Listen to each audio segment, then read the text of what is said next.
Bupati Buton Alvin Akawijaya Putra akhirnya muncul usai dilaporkan warganya hilang ke polisi. Pelaporan dilayangkan sebagai bentuk protes. Sang bupati tak pernah muncul di Buton hampir 1 bulan. Bupati Buton Alvin Akawijaya Putra akhirnya menghadiri acara di Buton.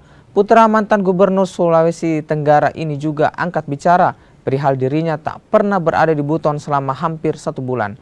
Alvin mengaku siap jika nanti dipanggil ke Mendagri perihal dirinya yang berada di Jakarta hampir selama 1 bulan. Sebelumnya, Bupati Buton Alvin Akawijaya Putra dilaporkan demonstran ke polisi. Alvin menghilang dan tak pernah hadir dalam berbagai acara di Buton. Ya boleh, kalau kita belum dapat undangan ya, tapi kalau kita sudah dapat saya akan melakukan klarifikasi di Kemendagri tentunya. Berarti tidak ada undangan dari Kemendagri? Belum ada Mas ya? Belum ada, kalau ke kami belum ada, cuman kayaknya sebentar lagi mungkin kita lihat saja nanti ya.